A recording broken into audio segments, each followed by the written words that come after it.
ఓం శ్రీ గురుభ్యో నమః.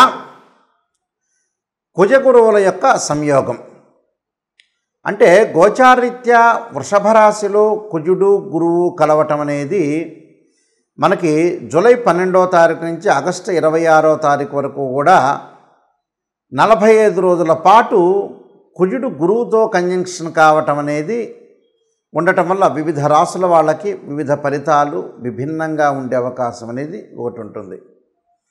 ఈ కుజగురుల యొక్క సంయోగాన్ని మనం చూసుకునేటట్టయితే కుజుడు గురువుకు మిత్రుడు, అంటే రెండు కూడా మిత్రగ్రహాలు వృషభ రాశిలో సంచారం చేయటం వల్ల మనకి కుజుడు యుద్ధకారకుడు, అంటే పోరాట ప్రతిమ కలిగిన గ్రహం, అంటే సైన్యాధ్యక్షుడని మనం చెప్పుకుంటాం.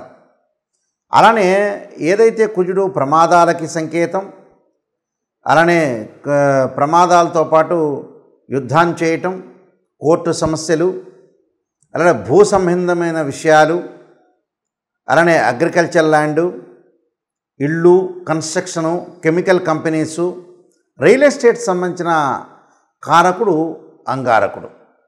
అంగారకుడు గోచారరీత్యా సహజంగా 3, 6, 11 స్థానాల్లో ఉంటే సుఫలితాన్ని ఇస్తాడు. ఎవరి రాశి నుంచి అయినా సరే అది గుర్తుపెట్టుకోవాలి. అలానే గురువు ధనకారకుడు, సంతానకారకుడు, భాగ్యకారకుడు, లాభకారకుడు, కుటుంబకారకుడు. సంతానాన్ని ఇచ్చేది ఆయనే, ధనాన్ని ఇచ్చేది ఆయనే. ధనం మూలం మిదం జగత్తు. కుటుంబాన్ని ఇచ్చేవాడు కూడా గురువే.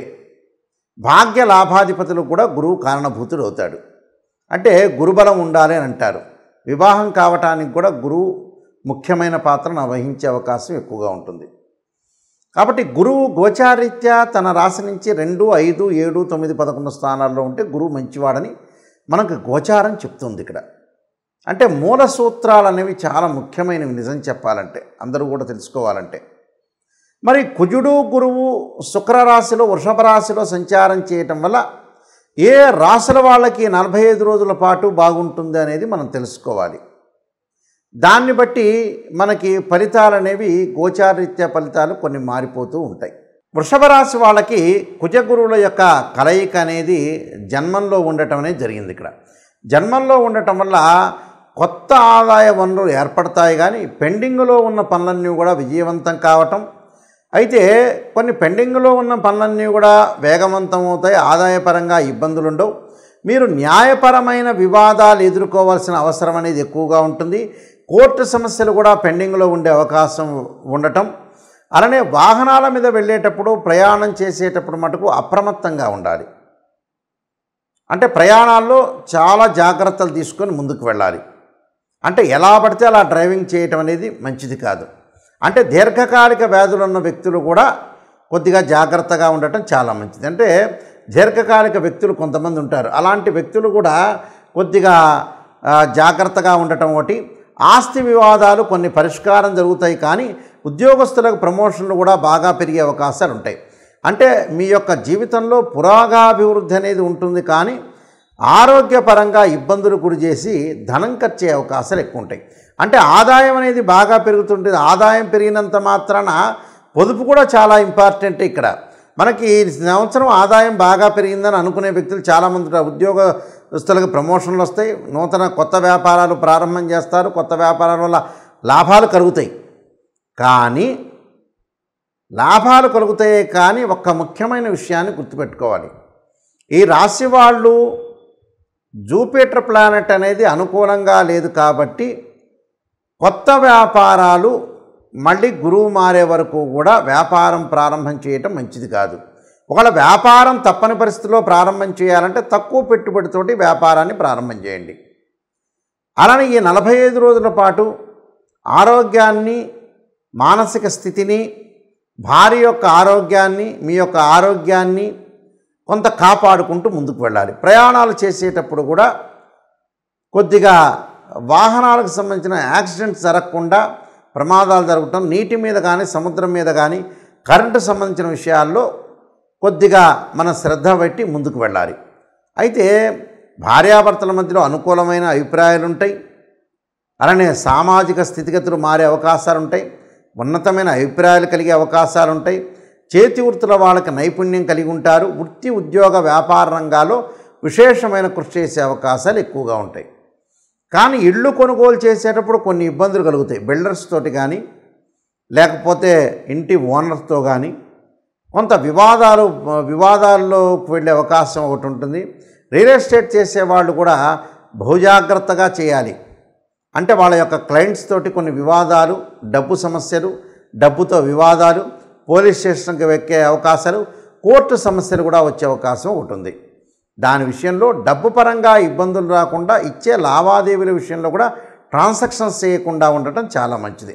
ట్రాన్సాక్షన్ చేయటం వల్ల కూడా కొన్ని ప్రాబ్లమ్స్ వస్తే డబ్బు పరంగా కొన్ని వివాదాలు కలిగే అవకాశాలు ఉంటాయి. కాబట్టి మన ఆర్థిక ప్రయోజనాలు దృష్టిలో పెట్టుకొని ఆరోగ్యాన్ని, దీర్ఘకాలిక వ్యాధులు ఉన్న వ్యక్తులు మటుకు కొంత శ్రద్ధ పెట్టి భగవంతుడి యొక్క ఆరాధన చేసుకొని ముందుకు వెళ్ళాలి.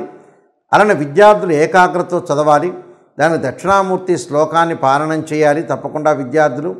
అలానే స్త్రీలకు వచ్చేటప్పటికల్లా మానసికంగా స్థితి కాకుండా ఆరోగ్యపరంగా కొన్ని ఇబ్బందులు ఉంటాయి. కాబట్టి పని ఒత్తిడి, మానసికంగా ఒత్తిడి తగ్గించుకొని స్త్రీలు ఉండటం చాలా మంచిది. ఇవన్నీ కూడా నేను చెప్పిన నియమాలను కూడా పాటించండి, మీకు మంచి జరిగే అవకాశం ఖచ్చితంగా ఉంటుంది. ముఖ్యంగా ఈ రాశి వాళ్ళు ఏమి చేయాలంటే కొన్ని పరిహారాలు చేసుకోవటం చాలా మంచిది. ఈ రాశి వాళ్ళు అంటే ఇంకా వృద్ధి చెందాలన్నా, మనకు బాగున్నా ఇంకా బాగుండాలి అని అంటే, మనం వృద్ధి చెందాలంటే అంగారకుడి యొక్క స్తోత్ర పారాయణం చేసుకోవటం ఒకటి. అంగారకుడి యొక్క స్తోత్ర పారాయణంతో పాటు ముఖ్యంగా వీడు చేయాల్సింది అంగారకాయుద్ధే శక్తి అస్తాయ ధీమే తన్నో భౌమ ప్రచోదయాత్ అనే మంత్రాన్ని, తత్పురుషాయుద్ధే మహాసేనాయ ధీమే తన్నో షణ్ముఖ ప్రచోదయాత్ అనే మంత్రాన్ని, 2 జంట సర్పాలను దానం చేయటం, రాహుకాలంలో దీపం పెట్టడం, అలానే సుబ్రహ్మణ్య స్వామి యొక్క ఆరాధన చేయటం చాలా మంచిది. దీంతోపాటు దత్తాత్రేయ స్వామి యొక్క పాలనంతో పాటు దత్త కవచాన్ని చదవటం ప్రతిరోజు కూడా. గురువారం రోజున దత్తాత్రేయ స్వామి యొక్క పాలనం చేయటం, దత్త కవచం చదవటం వీలైతే ప్రతిరోజు కూడా చేసుకోవటం తప్పేం లేదు.